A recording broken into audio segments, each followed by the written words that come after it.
Hello, Flosstube friends. How nice to see you again. It is Wednesday, September the 4th. It's about 4 p.m. in the afternoon. It's a bit dreary outside, a bit rainy and cloudy, but we've had a lot of hot days here in August. And to be honest, I'm thankful for this kind of cool day in between. It's going to be, I think, like 28 degrees tomorrow. So this seemed to be the perfect day to record a new video.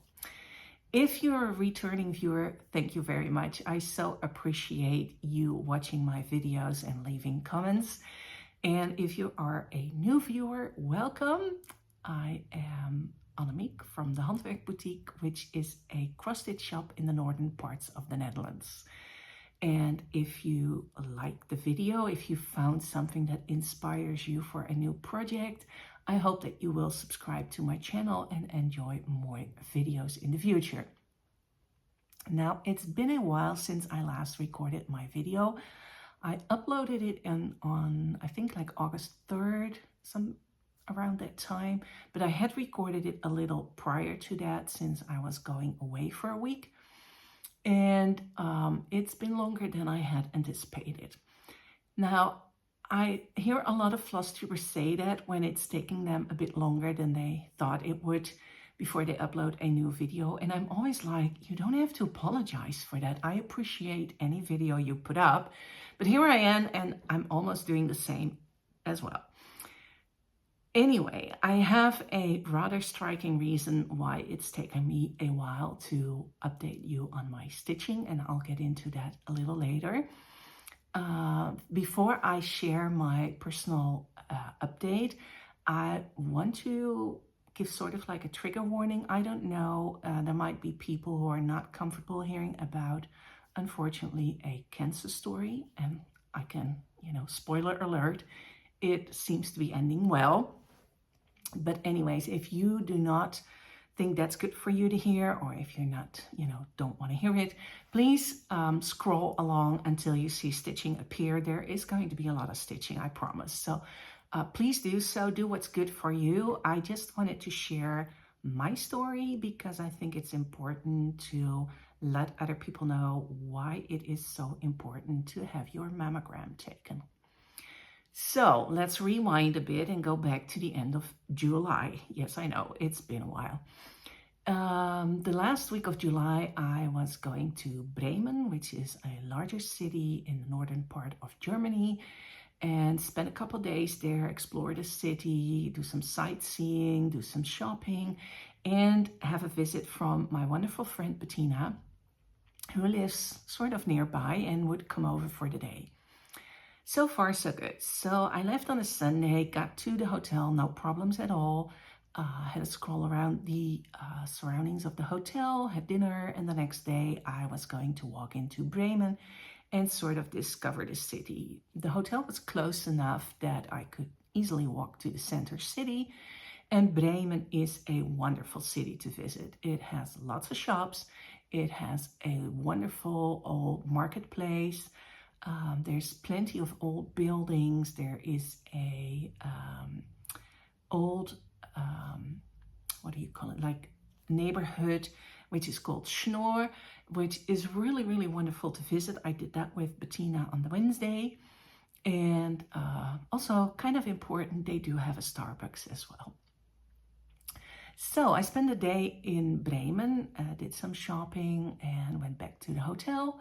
And around, I don't know, 4:30, 4:35, my phone rang and I was like, who's phoning me here? My family would only ring me if it really was an emergency. And I looked up and I realized it was the number from my GP. Well, if your GP calls you, it's not going to be good news. So she explained to me that on my mammogram, which was taken the week prior, they had seen something. So I needed to make an appointment with the hospital, have new photos taken, and do all the fun things that they do once they have spotted something they don't like on your photo. Anyways, it was just a big shock to me. Prior to this, I have never been really nervous about the mammogram or the results. I can't explain why. I was just always like, oh, well, we'll just wait till the letter is here and, everything's fine. Well, everything was not fine. And to say it's a shock to your system is kind of underestimated.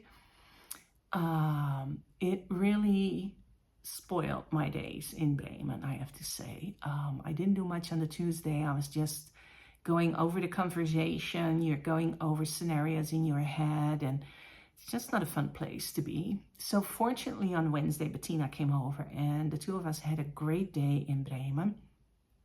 It was really nice to talk to somebody about this and, just to do some other stuff that would take your mind off the message.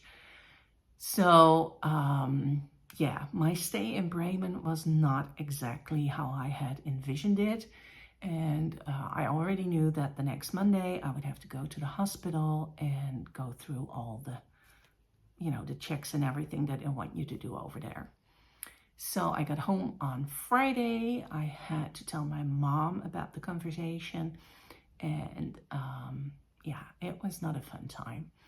Mom and I went to the hospital on Monday, and they couldn't really disrule, well, they weren't certain whether or not it was a tumor or not what they saw, so they had to take biopsies, which, if you've ever had this happen, no, that's not a very pleasant thing to do either. But voila, it was done. Mom and I went back home, and then the waiting game started. Well, some of you who've been through this process have talked to me about this and said the waiting game is like the hardest part of it all. And it's true. I had to wait till Thursday afternoon before they could give me the results. And I went to visit a friend on Tuesday morning. I had a great time there because, again, it took my mind off things. But once you're home, it's pretty much what's in your mind, and there's not a whole lot of room in your brain left to do with other stuff. So my plans of stitching till my heart's content went out the window. I even started on Monday morning in Bremen. I was going to do sort of like a vacation vlog like I've done before. So I recorded a little video on Monday morning, but after that phone call, I was just like, I cannot do this. Well, it turned out that even stitching was, it wasn't non-existent. I have stitched a bit, but it wasn't really, I figured I had my 3 weeks of summer vacation, and I was like, I'm going to stitch 4 or 5 hours a day, make real progress on my projects, and, do all the fun things. So Thursday afternoon, we go to the hospital, and my brother went with me. And I don't know how they tell you these things in other countries, but over here, they're pretty abrupt about it. So you barely sit in your seat, and they're like, I'm sorry, we have bad news, it's cancer. Okay. It was really, really nice that my brother came along with me, because I think you sort of shut down for a couple minutes, and you don't really know what they're talking about. You're just like, cancer? I've got cancer? It was upsetting. It was a shock. Some tears fell, and the good news was that they had caught it real early. It was real small, and they did think that my lymph node was not infected. So off we went, and and they told me that the treatment plan would be surgery and radiation.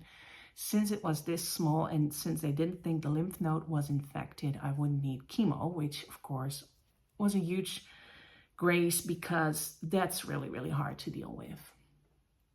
So we went home, and apparently things accelerated in the hospital, because instead of having surgery early September, as they told us, it turned out I would have surgery on the 20th of August. So that's like 2.5 weeks ago now. Well, 2 weeks and a day. Well, you just have to, jump through quite a bit of hoops, have on telephone conversations, go to the hospital a couple times. And then, before that, to be honest, that period went pretty quick between that first conversation and the 20th of August. And my brother took me again to the hospital. I had my surgery. And when I recovered, my sister-in-law was waiting for me, which was really, really nice. And I was at the hospital around 8 a.m. and I think I was home around 5 p.m., sorry.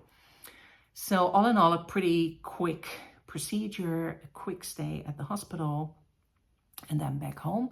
They did a lumpectomy, for those who are in the know of what happened, which is of course a lot easier to recover from than when you have a mastectomy. After that, I had to wait for 2 weeks before they could give me the results, and those 2 weeks were pretty tough. The first couple of days you're running on adrenaline from the surgery. You know, you're dealing with some pain, some uncomfortable, you know, it's hard to find, at least for me, a position in which you could sleep well. The pain was not too bad, but then again, I don't know, after having carpal tunnel syndrome last year, if that sort of raised my pain bar, I don't know.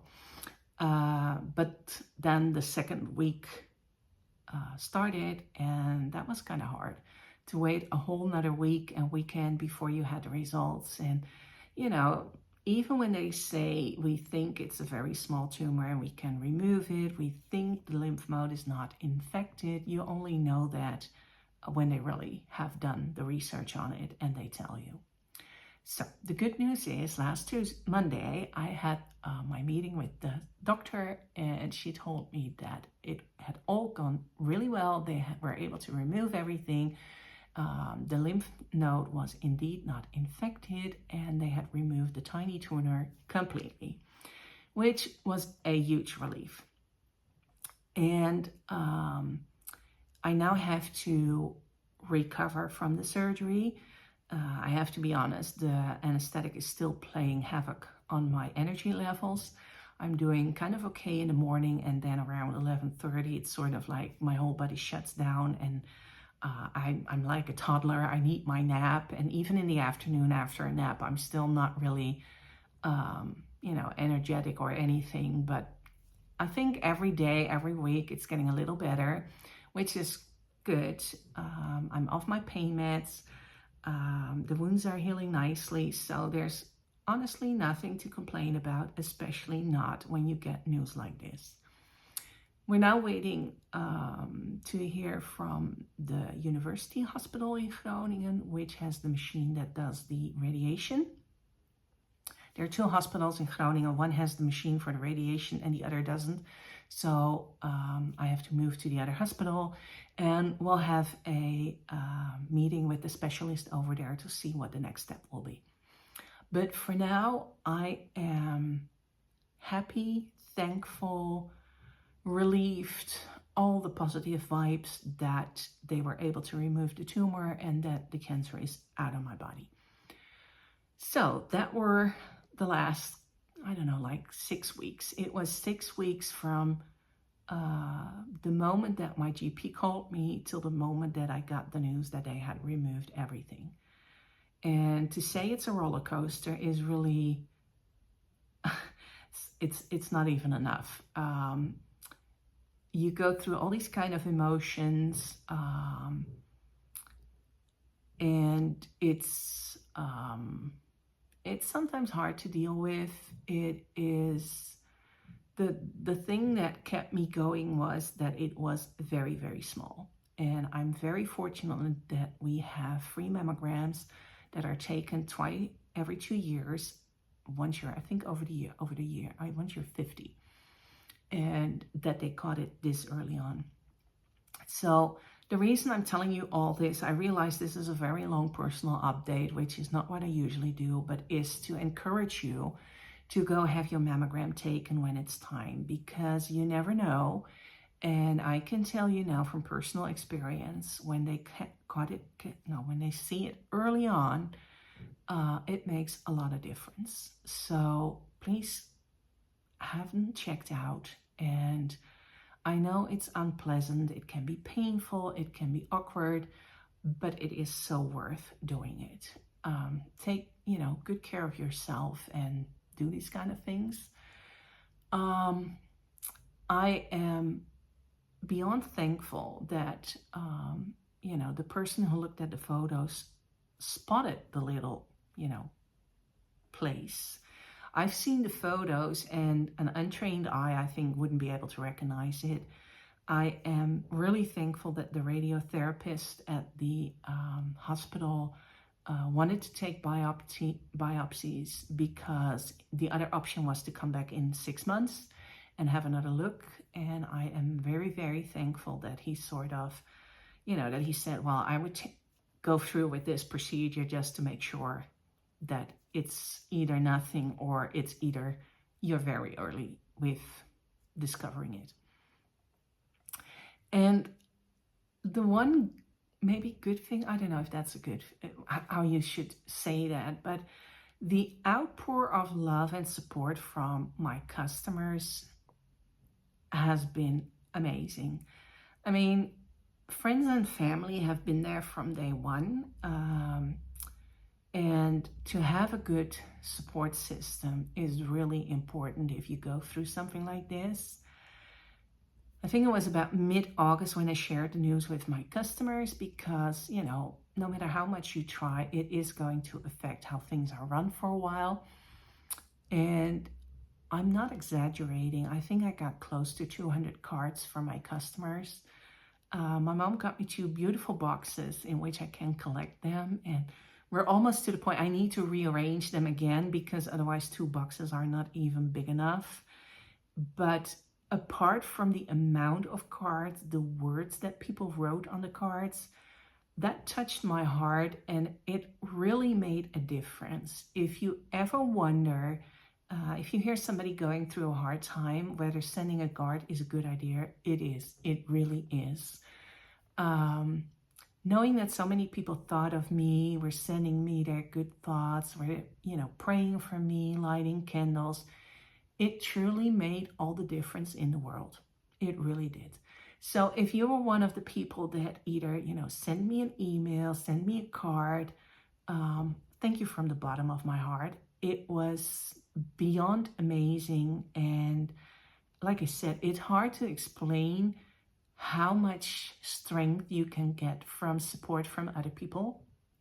So, like I said, if you ever wonder, should I send a card, just send the card, and, or write that email, because I truly believe it makes a difference. Now, that was a very, very long update. We're already 17, almost 18 minutes into the video. I promise you there's going to be stitching from now on.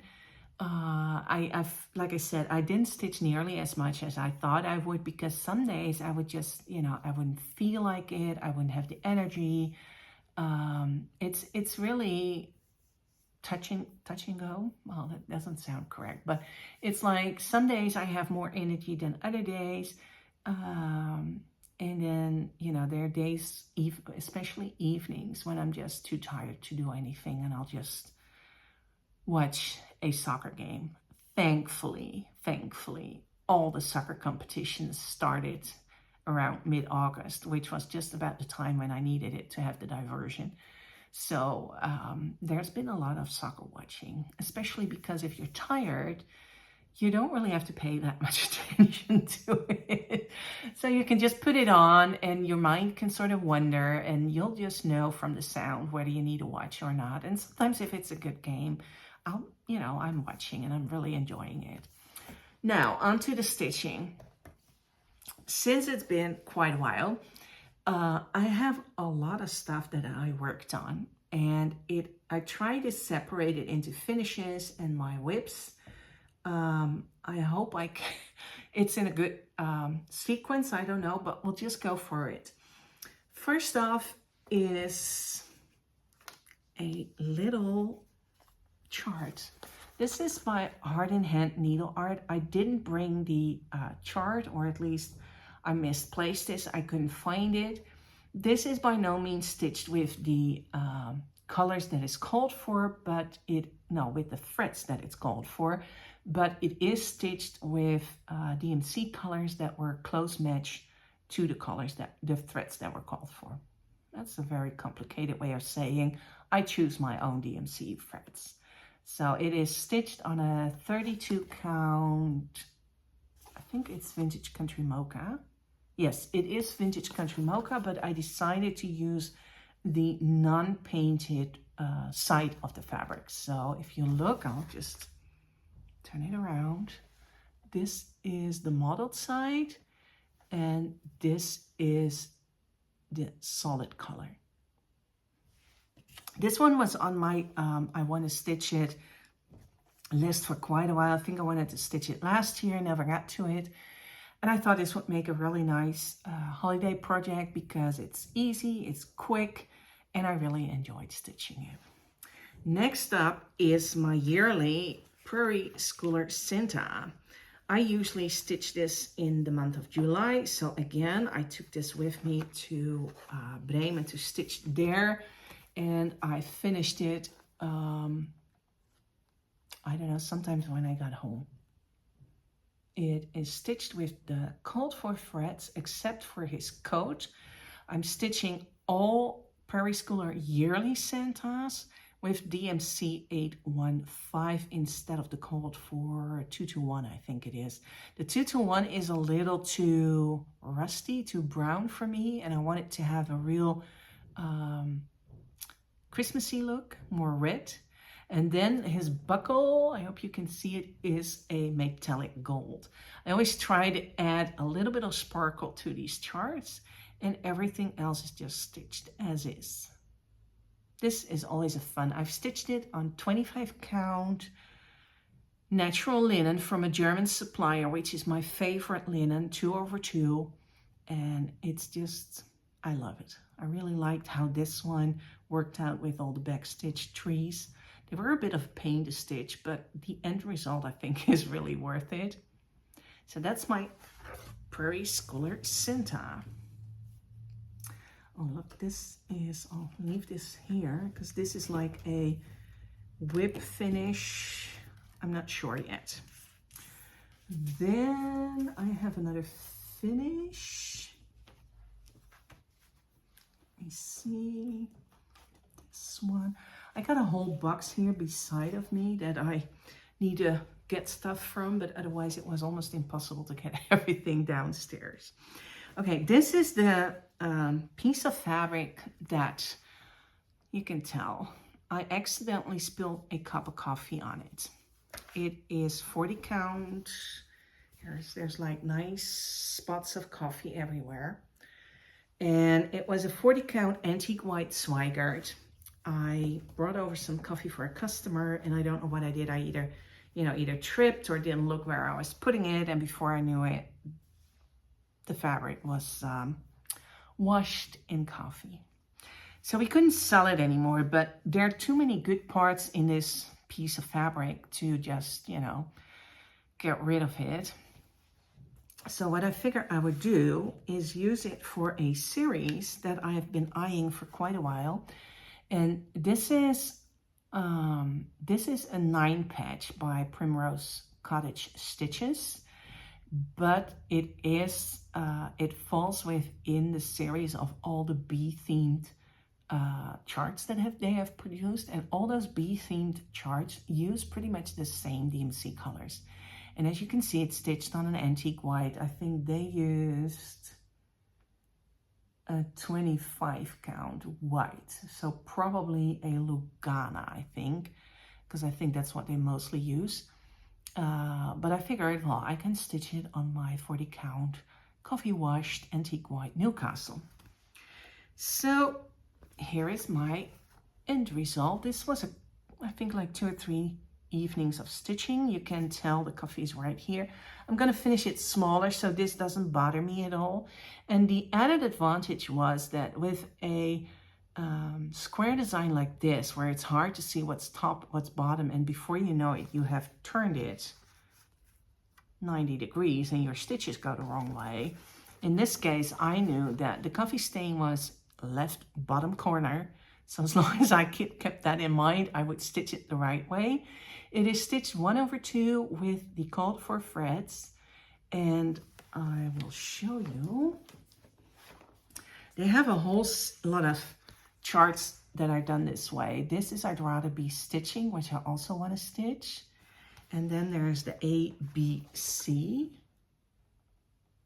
And they have I think it's like a honeybee Quaker, and they just released 2 or 3 new honeybee kind of samplers that use the same colors. So I think that this big piece is going to be of good use.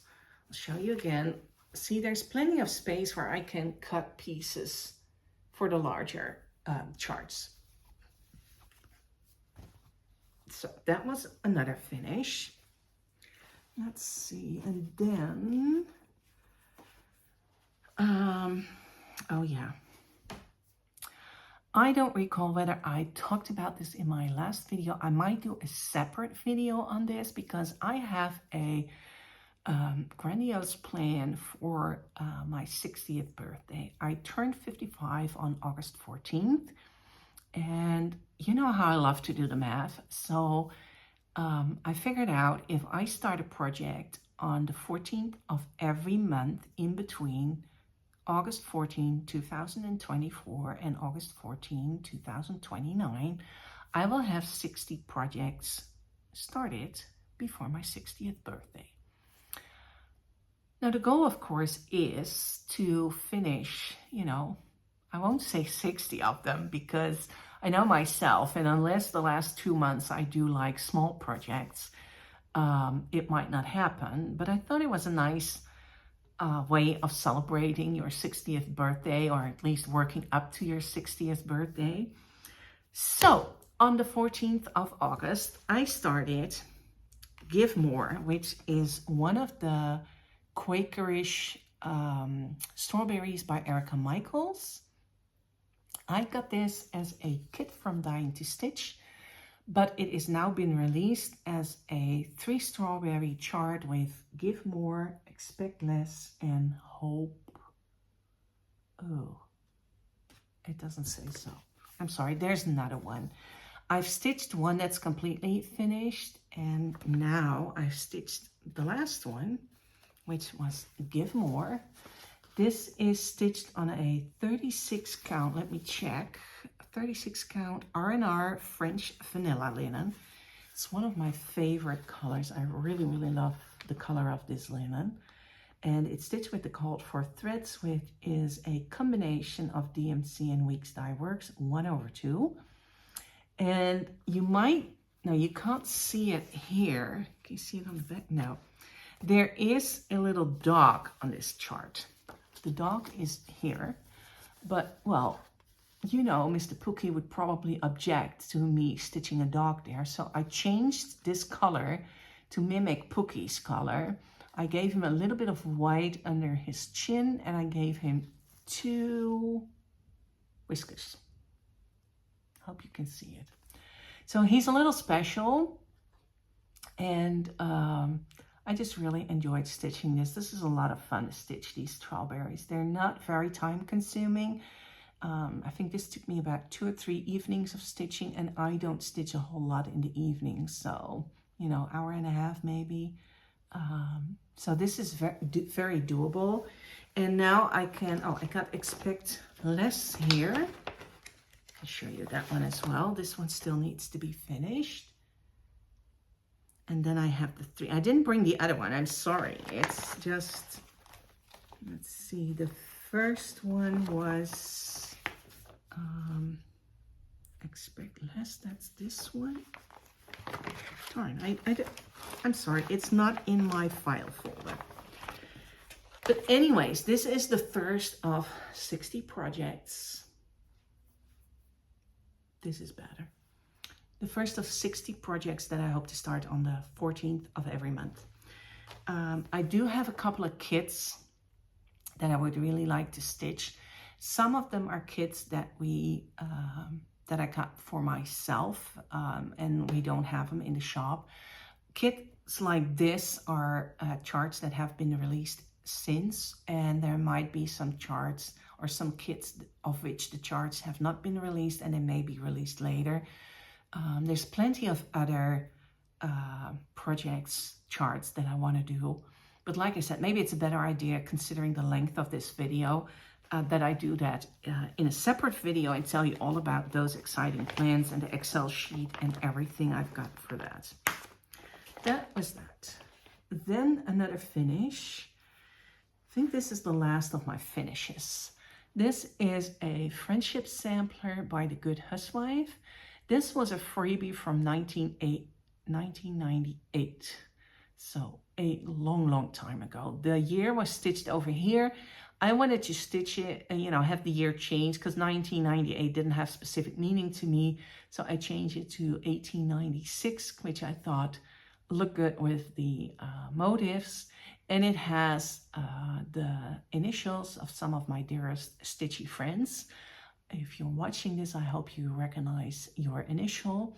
It's stitched with DMC, the called for DMC 1/2, and I think this is a leftover piece. Can't smell it anymore. I think this is also an R&R leftover piece, so it's probably 36 count.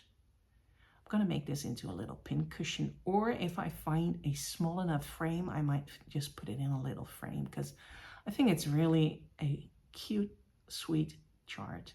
The colors are a little different from what I would usually do. It's a little darker maybe. There's a lot of olive greens in there and colors I would not use that easily, but I think it really works well together. So that was the last of my finishes. It's pretty messy down here on the table. Then another, let me see where the chart is. I did bring the chart, did I not? Okay, I might not have brought the chart. Here is, I don't know whether it's a finish yet. This is like in between land. This is Faded Flag by October House Fiber Arts. And I don't know if you can see it. I didn't stitch the stars yet. Somebody else left it off and didn't stitch the stars. And the color of the stars is pretty much the same as the color of the fabric. So I haven't decided yet whether or not I'm gonna stitch those stars. I might, because I think it'll just give it a little more definition. It's stitched with mostly the called for threads. There is, however, one exception. And let me show you. I had a hard time finding a good color.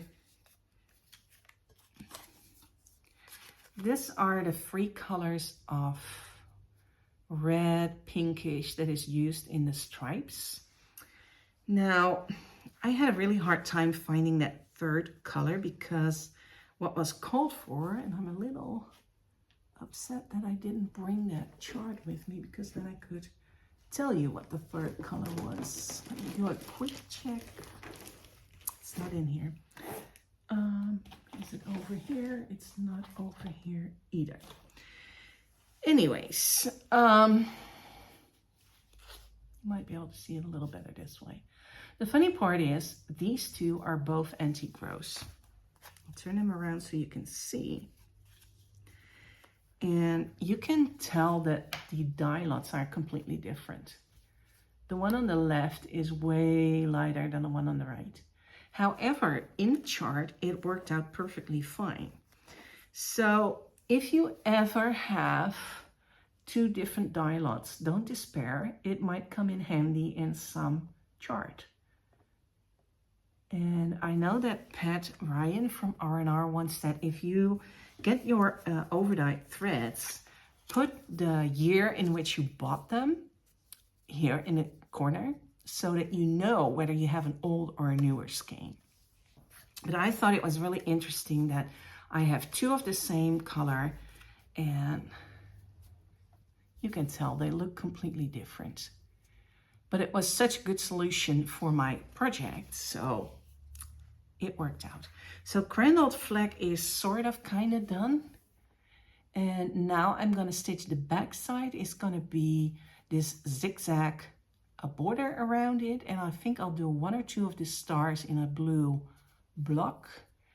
And then it's going to have all the initials of the people I meet at the Blackbird Retreat at Dying to Stitch. So I still have to work on the back side. Then, oh, I sort of messed it up. Then I worked on my canvas pillow, the cute little cat. Reminds me so much of Pookie. And I worked on it quite a while during my trip in Bremen and afterwards.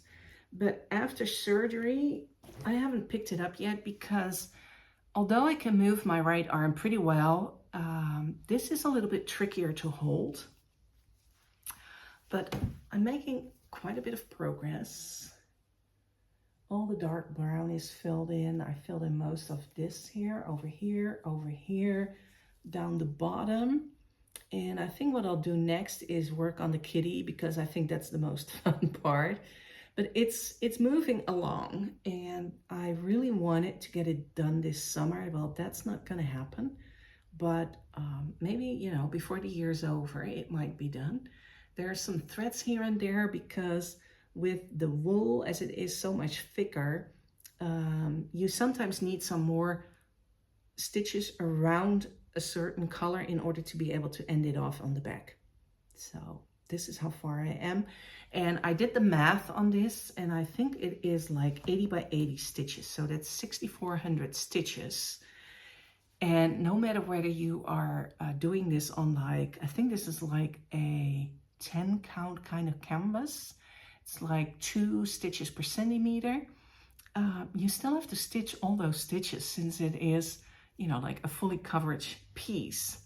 But I'm going to pursue and I hope that we can end this before the end of the year. So that's that. Let's put that over here. Then I worked, at least I think I did. I'm not 100% sure, but I worked on a Visit from Saint Nick. Let me show you the chart first. This is a Visit from Saint Nick. This was a kit from Dying to Stitch last year, and the chart has now been released at the Needlework Marketplace. It's on order, it's going to be in a Christmas catalog, and I truly hope that I will have this one stitched up before we have our Christmas open day so that you can see it on the wall. Now, I'm still working my way through all the holly leaves. I might have complained about this before, but there are like 28 holly leaves. I'm halfway now, which I think is pretty amazing. When I stitch on this, I try to do one leaf or one thread of green, and you know, when it ends, and then do something else in order to not get completely bored by stitching those leaves. But it's moving along. I need to fill in the house, which I think is going to be fun with that kind of light blue color that really pops. And then stitching Santa on top of the roof with his red coat is going to be a lot of fun. So I'm very pleased with how this is turning out. There's still quite a bit to do, but it's a lot of fun to stitch on this one. So that is a Visit from Saint Nick. Then I worked on Naughty or Nice by Teresa Kogert. This is from her Patreon, so unless you are in her Patreon, and this was a while ago, does it say? July 2024. I am only stitching the Santa. I'm not stitching the whole list here. I'm just stitching the Santa. I haven't decided yet whether I'm going to stitch this tree or not. I might do it because I'd like to finish him as a stand-up.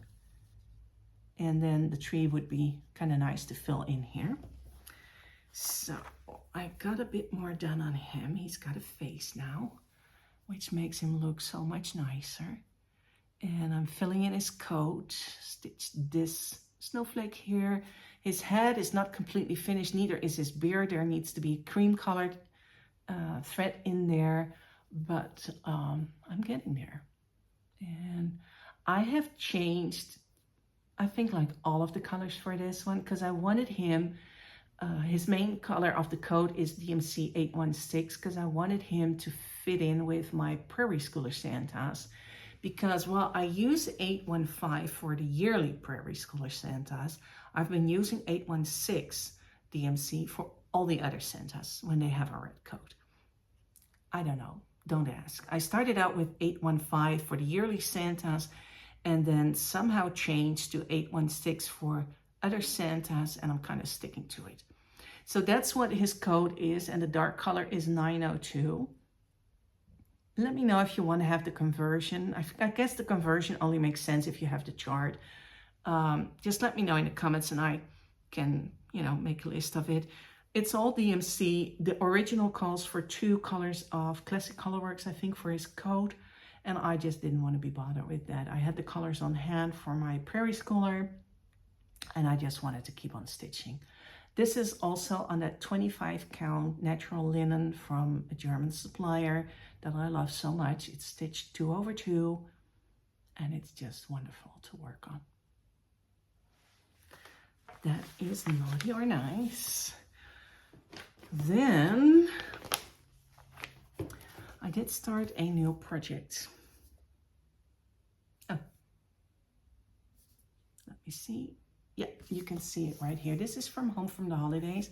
I stitched the ABC stocking last year, and I'm now working on the GHI stocking up here. I'm using the same threads all over, which are not in here. This is the one I did last year, and here is how far I am on the new one. There are different colors used for there's 5 stockings, and there are different colors in each one, and I just wanted to do them with the same colors. It is, I think it's like a cranberry from Sampler Threads. I don't know, I'd have to look it up. It helps if you keep the threads with your projects. So that's how far I am. The house is done with a 4-sided stitch with this, or the roof, which is a lot of fun to stitch. So that's another project I'm working on. And then, see, I'm not good at keeping my threads on a nice ring or anything. This is how I mostly do it. I just throw it in these plastic file folders, and that's about it. But it works. So let's see, that's that. Then the other piece I'm still working on, I started this in my May vacation, is the Christmas Mini Moon by Plum Street Samplers. I've made good progress on this one as well. Or at least I think I made good progress. I stitched the 2 trees. I finished the border here. I'm now filling in some greens up here and up here. And I still need to do the 2 outer borders. There are some snowflakes. I need to fill in the door and the windows. But other than that, getting there. Getting really close to a finish. I don't know yet how I want to finish this one. This might get into a little frame. I don't know. We'll see. Gotta finish it first. This one is stitched with Cold for threads, which is a combination of Weeks, Classic Colorworks, and DMC. And it is on a piece of vintage barley linen by Lakeside Linen, which I had in my stash. And I thought it worked perfectly fine for this one. So, Christmas Mini Moon. At least the house is not as big as the ones on like the regular, like the spring moon or the summer moon. And the houses are just huge. So this is a doable alternative. And then finally, the last tip I can share with you is, of course, my American homes. And I have very exciting news. I started the last block. I am so happy. Now see, this is pretty much the only project for which I have all my threads on a ring. Oops. I think I already knew this was going to take a while, so it makes more sense to spend some time on the organization of your threads. So these are all the silk colors, and here is how far I am. So I'm working on the block over here. I finished the block below, and if you look carefully, there are still a few spots that need to be filled in, but I figured I would do that when the color is called for in the block that I'm working on now, because otherwise I have to thread a needle for like 12 stitches and then, you know, put the thread away. I thought it just didn't make sense. So this is the final block. And I think this means that I may very well finish this in 2024. Let me show you where I am stitching a little bit up close. The two houses are the main stitchy part of this block. So once I got these two houses done, this is all a little bit easier to stitch, quicker. Like, you know, I might finish this. No, I don't think I'll finish it this month, but maybe next month. That would be huge for me to have such a big project done. And what I really like about it is that I still enjoy working on it. It's so much fun. It's a great project. And I'm very, very happy that I started it. Long time ago, I think I started this in 18, 19. But we're still going and it's gonna be finished. And it has some design elements that I added because of tiny mistakes, but that's okay. Nobody will know. So that was a huge life update, quite a bit of stitching, and you're now caught up on what's happening here in my life, what's been stitched on over here. I tried some, it seems like every time I'm trying to find a good rotation. What I'm currently doing is I stitch for about 300 stitches on one project, and then I can choose another project. I'll work on that for another 300 stitches and just, you know, can change it as long as every third project that I'm working on is my American homes, because I really want to get that done. So today I stitched 137 stitches on my American homes. So I have a bit more to do, but I got the whole evening for that. Dinner is sorted out. It's just a heat up, so I don't have to do much dishes afterwards. And yeah, I can just sit and relax and see how long my head is capable of doing crosses and reading charts and all that kind of fun stuff. That's it for the moment. I hope you have a very good week. I think I'll upload this to be published during the weekend, so you might have some entertainment during the weekend. I have plenty of entertainment during the weekend because there are all kind of interland. No, that's not that's what we call them, interlands. But it's like it's European qualification rounds for the World Championships in 2026, I think it is. So lots of soccer on TV, more than enough to keep me occupied. And I hope you have a great weekend as well. Take care of yourself, take care of the people you love, and do send a card if you feel like somebody could use it. It makes all the difference in the world. Have a great weekend, and I hope to see you again next time. Bye.